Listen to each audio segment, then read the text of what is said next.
Kita bicara penurunan minusnya itu tiap individu bisa beda-beda ya. Yap. Kalau tanya saya mungkin yang paling cepat bisa seminggu bisa turun, Oke. bisa jadi 0 misalnya. Apakah hasil dari terapi ortoke itu permanen?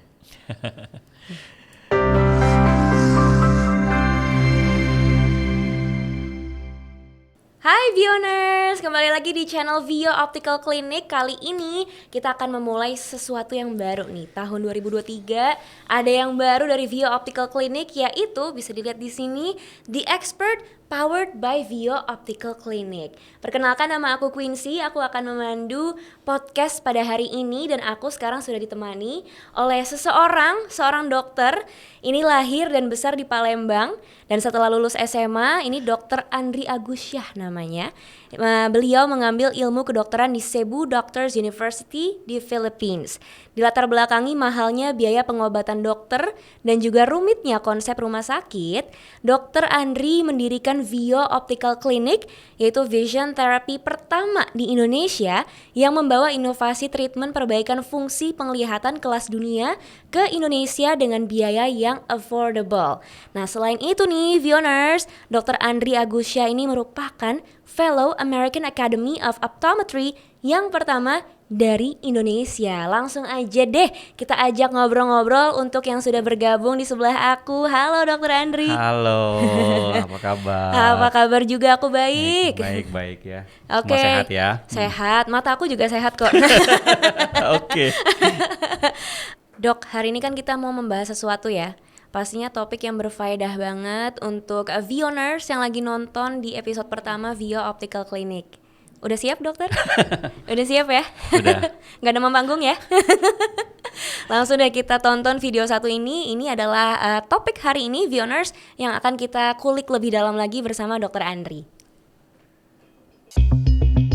Tahukah Anda, pada 2050 diperkirakan setengah populasi dunia menderita miopia? Laporan terbaru di jurnal optalmologi dari para peneliti di Holden Vision Institute mengatakan bahwa sejak tahun 1970 sampai tahun 2000, jumlah kasus rabun jauh atau mata minus telah mengalami lompatan hingga 5 kali lipat. Melihat situasi ini, diperkirakan 1 dari 2 orang pada tahun 2050 akan pakai kacamata. Indonesia merupakan negara dengan prevalensi kebutaan dan gangguan penglihatan tertinggi kedua di dunia setelah Ethiopia. Perkembangan teknologi membuat anak semakin sering menggunakan gawai atau gadget dalam waktu lama yang berpotensi menyebabkan miopia. Sayangnya seringkali sang anak atau orang tua baru menyadari ketika miopia yang dia alami sudah parah. Oke. Gimana nih dok? Aduh, aku sebagai yang sudah memakai kacamata ya. Kayaknya kok bener ya dok ya? Iya. Jadi kalau kita lihat memang tren untuk kenaikan mata minus khususnya pada anak-anak ya semakin meningkat dan signifikan banget. Apalagi selama 2 tahun terakhir di mana kita mengalami pandemi COVID. Yep. Itu anak-anak melakukan aktivitas di rumah aja. Oke. Aktivitas sekolah dilakukan secara daring, artinya depan gadget all the time, sehingga setelah pandemi mereka melakukan pemeriksaan ulang lagi, didapatkan bahwa kenaikan dari minus mereka meningkat secara signifikan. Bahkan anak-anak yang dulunya sebelum pandemi itu tidak mengalami mata minus atau kita bilang sebagai emetropia, pada saat setelah pandemi dalam 2 tahun terakhir itu mengalami minus juga yang cukup signifikan seperti itu. Oke, jadi bisa dibilang dari yang sebelumnya matanya masih jernih gitu ya, ini bisa tiba-tiba menjadi minus. Betul. Atau yang disebut dengan apa tadi dok? Myopia. Myopia ya. Oke. Nah, myopia booming itu berarti menurut dokter bagaimana nih? Yes, itu sesuatu yang harus kita khawatirkan. Kenapa? Karena bukan hanya kita mengkhawatirkan penglihatan menjadi buram, tidak bisa melakukan aktivitas sekolah, misalnya melihat papan tulis, ataupun misalnya hanya untuk aktivitas sehari-hari, tetapi juga kita harus mengetahui bahwa semakin tinggi prevalensi ataupun semakin tinggi minus yang dialamin oleh anak tersebut, maka resiko untuk mengalami kebutaan itu akan semakin tinggi. Oke. Yes, jadi karena akan terjadi penyakit-penyakit yang dapat mengakibatkan kebutaan. Jadi seperti misalnya penyakit glaukoma, penyakit katarak itu akan timbul lebih dini untuk individu-individu yang mengalami minus tinggi. Oke. Ditambah lagi misalnya retinanya lepas dan lain sebagainya. Jadi permasalahan kita bukan hanya minus tinggi ganti kacamata, enggak seperti itu. Tapi gimana caranya supaya prevalensi kenaikan ini bisa kita tahan supaya nggak jadi bertambah parah lagi seperti itu. Oke. Melihat behavior mungkin dari orang-orang yang pernah datang juga gitu ya ke Vio Optical Clinic, apakah kebanyakan emang sudah aware dengan miopia booming ini atau bagaimana menurut dokter? Apakah ini mengkhawatirkan atau bagaimana? Jadi kalau kita lihat secara umum parents ya, khususnya orang tua itu udah aware bahwa kayaknya anak saya harus melakukan pemeriksaan ke dokter mata ataupun ke optik karena aktivitas gadget yang berlebihan setiap hari di depan handphone, di depan laptop terus-terusan. Tetapi memang mungkin yang tidak banyak diketahui adalah caranya untuk bisa menahan laju minus atau bisa menurunkan minus pada anak-anak. Karena yang mereka lakukan selama ini ya mungkin hanya menginformasikan harus menahan anaknya supaya jangan main gadget terlalu banyak. Dan ujungnya jadi berantem juga dengan anaknya karena anaknya pengen tetap main gadget kayak gitu. Betul. Nah, dicek, diperiksa, naik-naik terus. Itu kan menjadikan kekhawatiran tersendiri untuk anak-anak dan orang tua khususnya. Karena selain dari aktivitas sekolah mereka yang tidak bisa optimal ya, karena kita banyak ketahui, anak-anak ternyata tuh nggak mau ngomong ke orang tuanya kalau pandangan mereka tuh burem. Yes. Efeknya apa? Karena nanti takutnya nggak boleh main gadget lagi. Nah itu dan juga mereka nggak mau periksa ke dokter, takutnya orang tuanya tahu bahwa pandangannya burem. Itu yang harus kita sadarin. Nah hal-hal tersebut itu harus kita lakukan pencegahan sedini mungkin. Harus kita bisa lakukan prevalensi, harus kita jaga supaya minus yang udah tinggi ini jangan bertambah lagi. Itu sih seperti itu. Oke. Aku yakin pasti Vio Optical Clinic memiliki berbagai macam solusi ya untuk menekan si miopia booming ini. Tapi mungkin kita akan ngobrol-ngobrol lagi di segmen selanjutnya. Jangan kemana-mana, Vioners.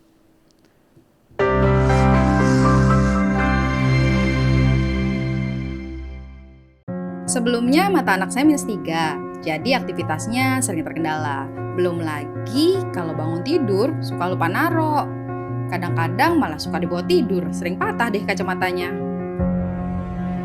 Dia suka curhat juga, di sekolah dianggap nerd sama teman-temannya. Sebagai ibu saya sedih ya melihat kayak gini dan mau anak saya bisa bebas dari mata minus. Cuma selama ini yang saya tahu metode untuk ngilangin minus hanya operasi. Sampai akhirnya baru tahu ada yang namanya metode ortoke. Setelah 2 minggu proses, gak nyangka terapi ortoke ini memberikan progres yang bagus banget untuk penglihatan anak saya. Minusnya turun dan sehari-hari dia sudah bebas mata minus dan ini dilakukan tanpa harus operasi. Surat kecil saya untuk Vio Optical Clinic, terima kasih telah membantu anak saya untuk bisa melihat lebih baik.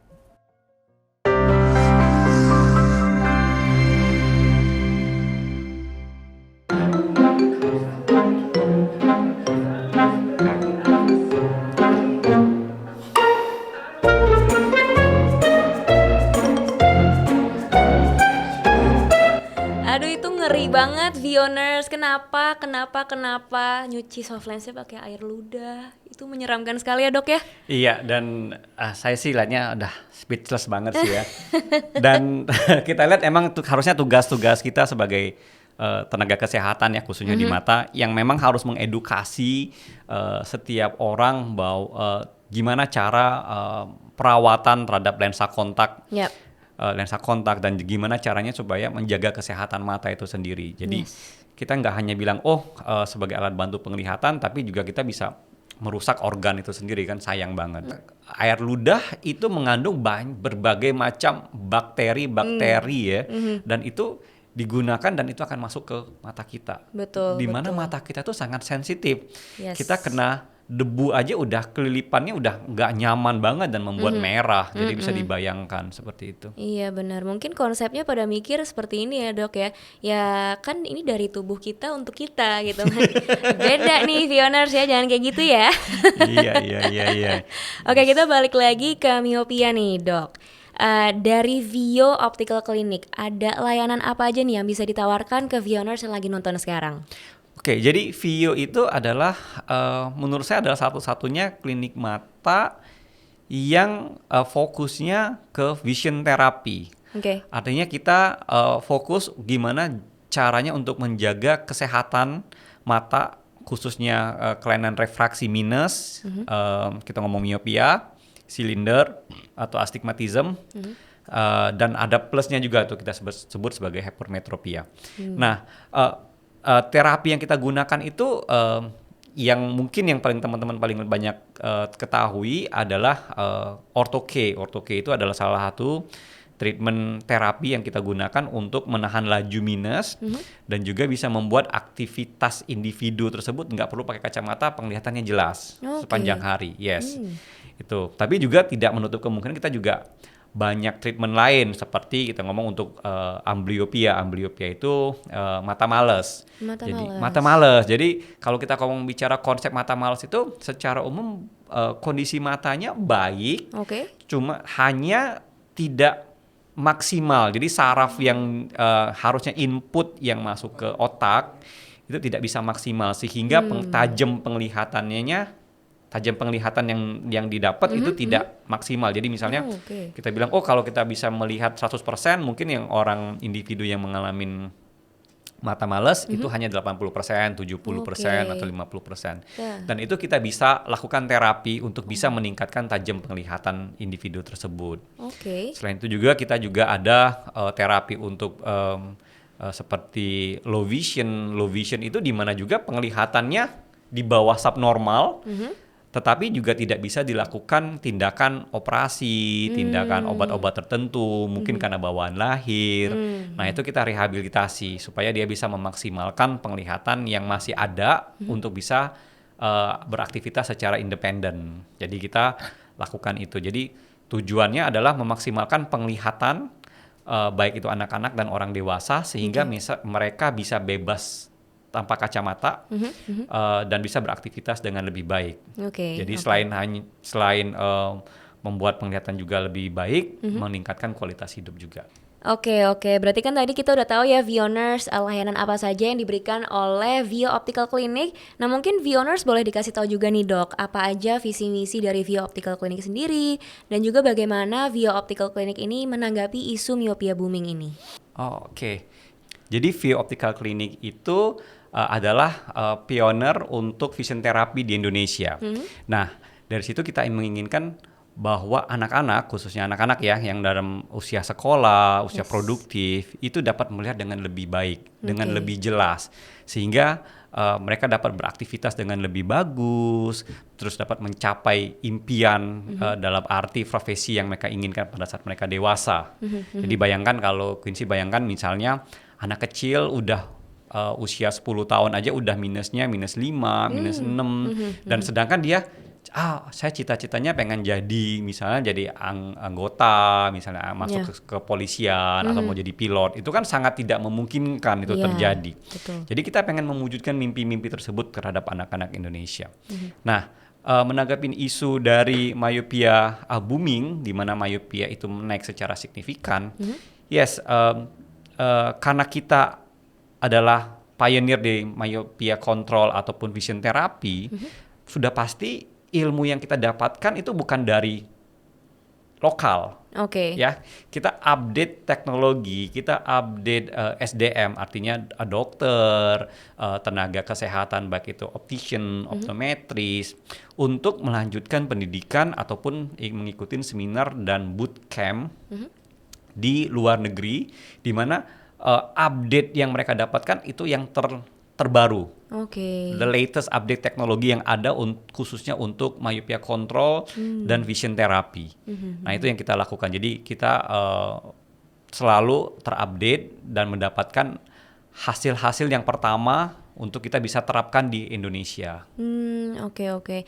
Aku tadi sempat ingat dokter sempat menyebutkan soal ortho-K ya? Iya. Nah, belum sempat kita kulik nih dokter. Ortho-K ini berlisensi kah? Terjamin aman kah? Gimana nih? Oke, jadi kalau kita bicara mengenai myopia control, khususnya untuk ortho-K, itu sudah mendapatkan pengakuan dari FDA, Food Drug Administration. Oke. Nah, kalau kita bicara mengenai Indonesia, gimana nih Indonesia?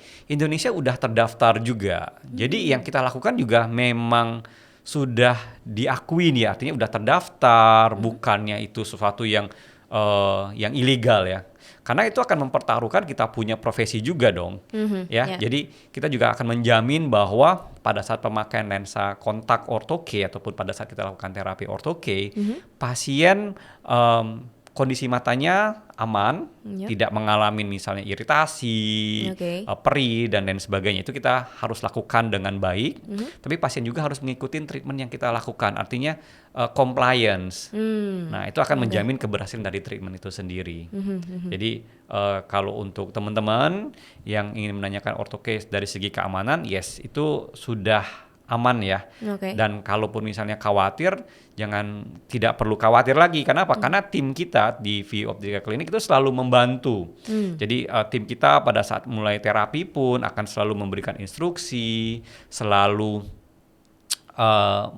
menginformasikan, mengayomi, mengingatkan apa yang harus dilakukan, apa yang nggak boleh dilakukan. Jadi kasih contoh salah satunya, kalau misalnya solusinya habis, nggak boleh pakai air ludah dong, sudah pasti. Betul, ya. Harus segera kontak tim kita untuk bisa melakukan pemeriksaan.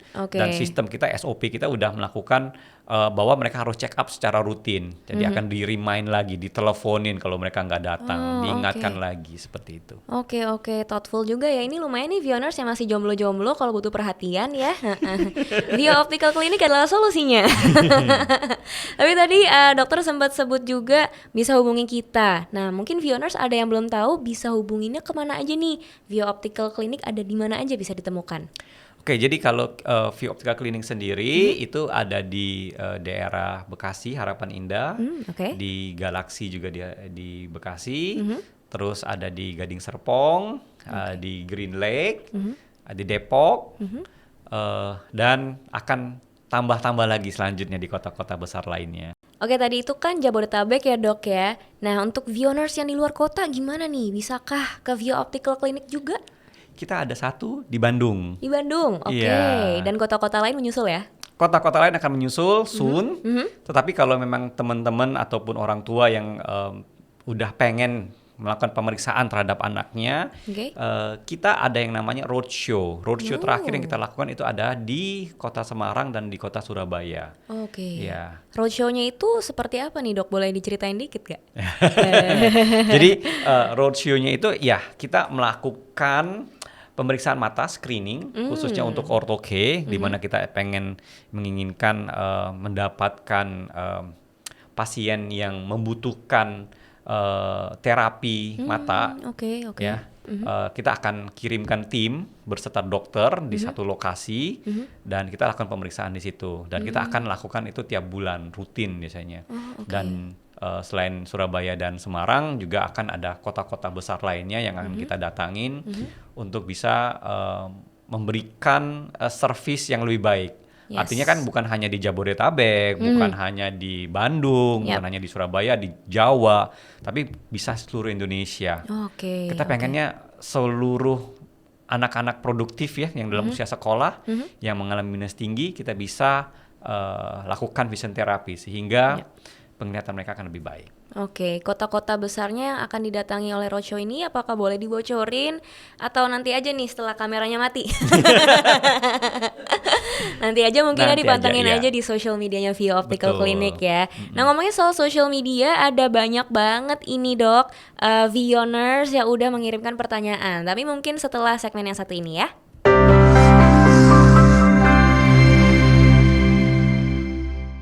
Halo, nama saya Weni Puspitasari. Saya dokter mata yang bekerja di VIO Optical Clinic. Saat ini saya sedang berada di Belanda, tepatnya di kota Rotterdam. Saya sedang mengikuti kegiatan Kongres Internasional tentang miopia ataupun rabun jauh. They are going to be different. I don't have very clear mind.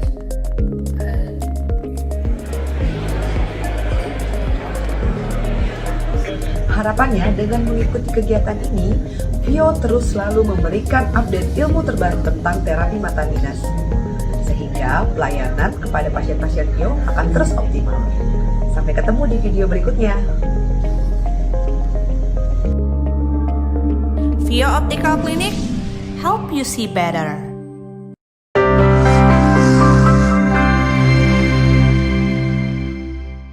Oke, kembali lagi nih bersama Dokter Andri dan juga aku Quincy.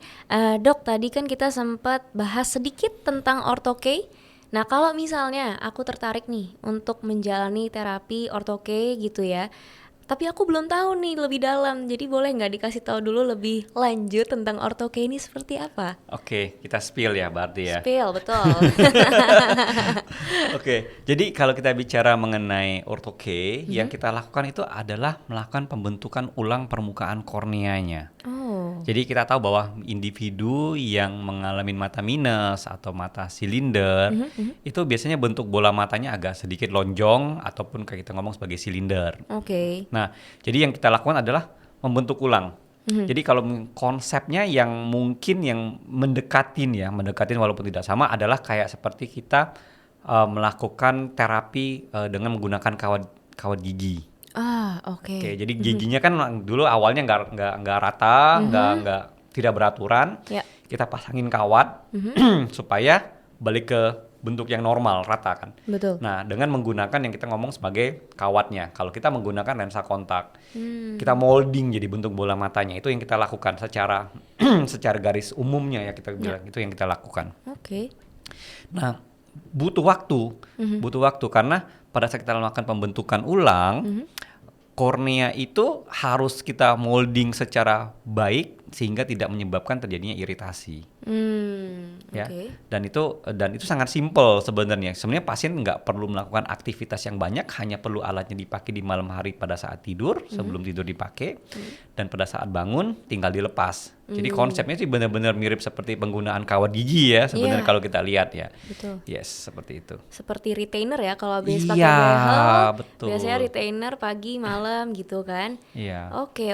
Nah, ngomong-ngomong soal ortho-K, kita mau masuk ke social media nih dok, karena banyak banget viewers yang udah ngirimin pertanyaan, dan ini kebetulan pertanyaan pertama tentang ortho-K juga.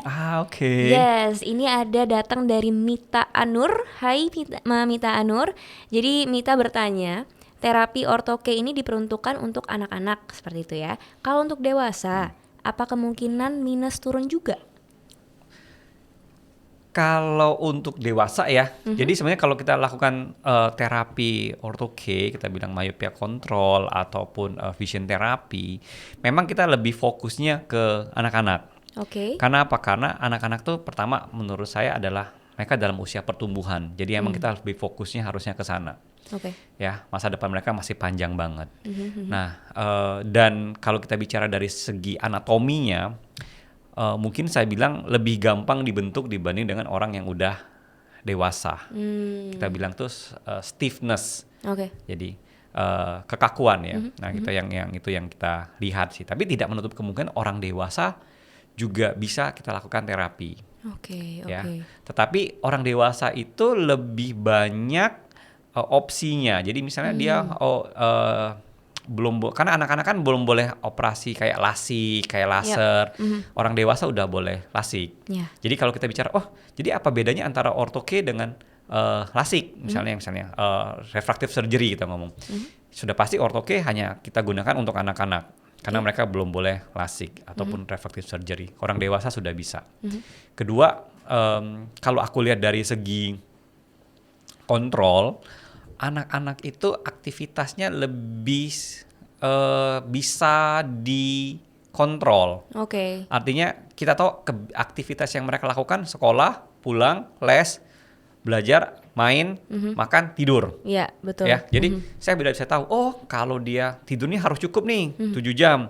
Terus saya akan kontrol gadgetnya jangan boleh banyak ya, 2 jam atau 1 jam per hari. Itu kalau anak-anak. Jadi treatmentnya itu hasilnya tuh lebih gampang, lebih mudah untuk kita prediksi sebenarnya. Ya, karena kalau anak-anak tidur jam 12 saja pasti orang tuanya udah marah-marah, udah ngoceh-ngoceh.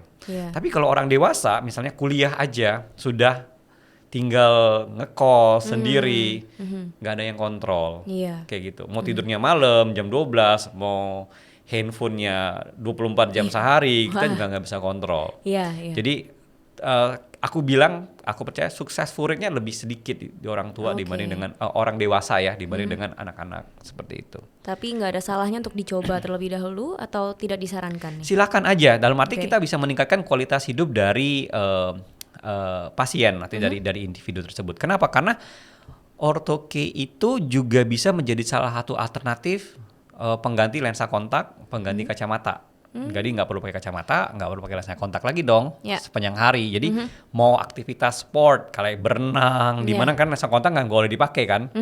Pakai ortho-K, ya nggak usah pakai kacamata, nggak usah pakai lensa kontak, penglihatan terang. Yes.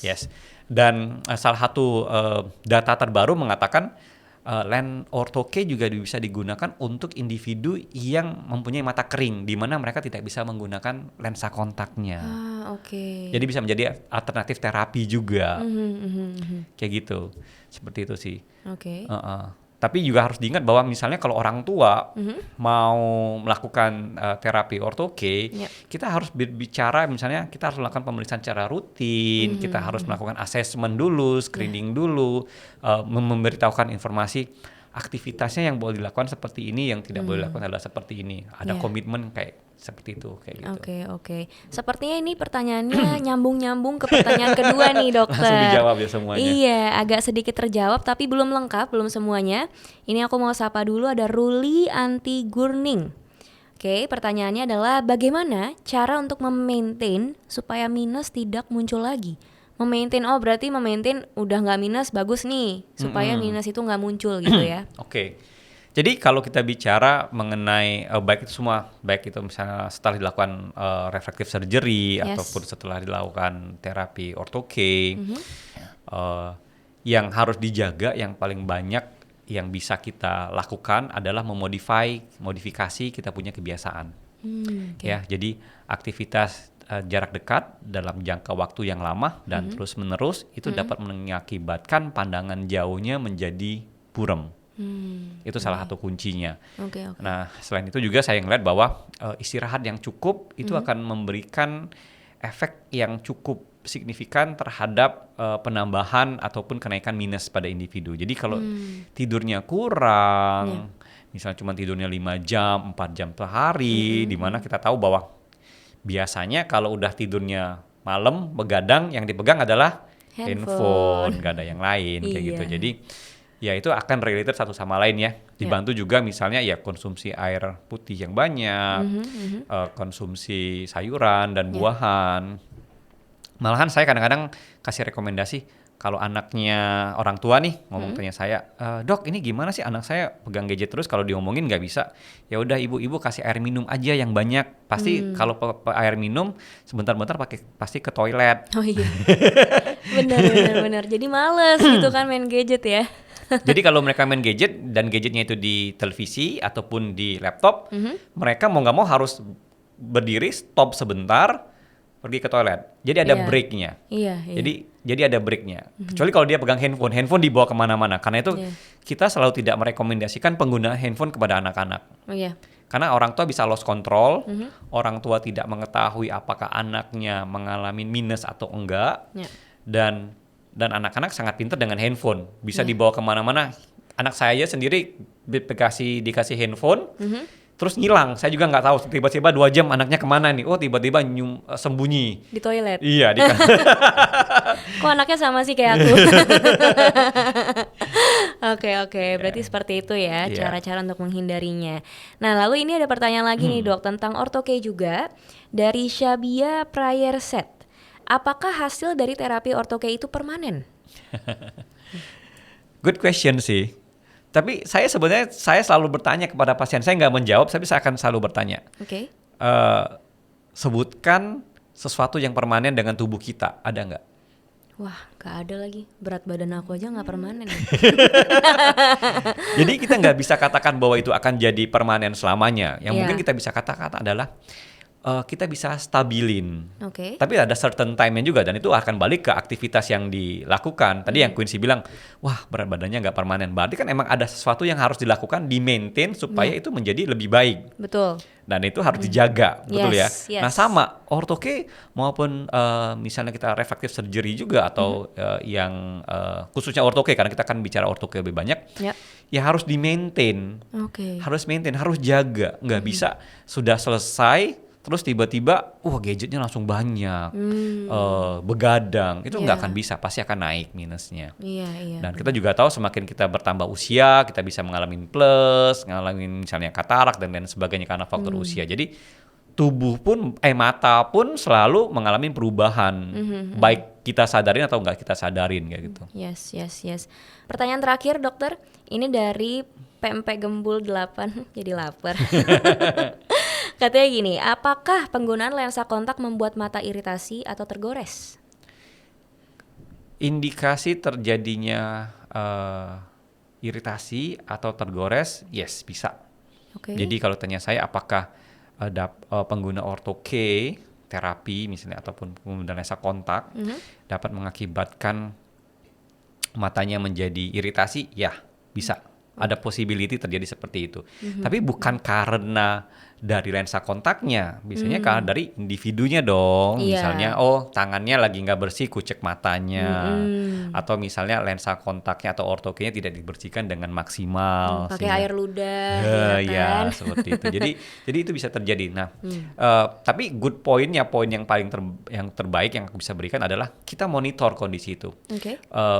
Apabila misalnya terjadi indikasi mata merah, dokter akan sedini mungkin kita akan catch out. Artinya pemeriksaan rutin sangat penting. Jadi kita pengen tahu, ini nggak ada masalah kok, oke lanjutkan. Tapi kalau bilang, ini sepertinya mulai ada indikasi iritasi, kita harus evaluasi ini yang salah di mana.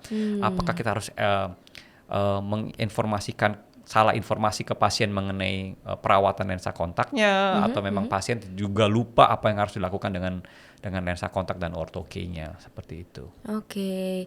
Sip, kalau gitu nanti kalau viewers ada yang mau tanya-tanya lagi, boleh ke Instagram atau Facebook, pokoknya semua social medianya Vio Optical Clinic ya. Sebelum kita say goodbye nih dok, boleh dong satu statement terakhir deh untuk orang tua yang lagi nonton atau semua viewers yang lagi nonton. Oke, jadi salah satu cara terbaik ya sebenarnya untuk mencegah terjadinya mata minus itu pencegahan sudah pasti. Daripada kita harus lakukan terapi. Tapi kalaupun misalnya sudah terjadi dan ingin diperbaikin, orthoke ataupun vision therapy itu menjadi salah satu alternatif yang bisa diperhitungkan untuk membantu supaya anaknya bisa mendapatkan penglihatan yang lebih baik dan meningkatkan kualitas hidup. Oke. Kalau gitu aku juga pamit. Terima kasih banyak Dr. Andri Agusyah, betul ya. Kita akan bertemu lagi pastinya di episode-episode berikutnya bersama Vioners juga yang lagi nonton sekarang. Thank you so much for watching. Jangan lupa subscribe. Dan juga kalau ingin periksa mata dan bertanya lebih lanjut, bisa klik link yang ada di description box di bawah ini ya. Kita ketemu lagi di episode berikutnya ya, di The Expert powered by Vio Optical Clinic. Aku Quincy, aku pamit undur diri bersama juga dengan Dr. Andri. Kalau kalian mau bebas mata minus, ke Vio aja. Vio Optical Clinic, help you see better.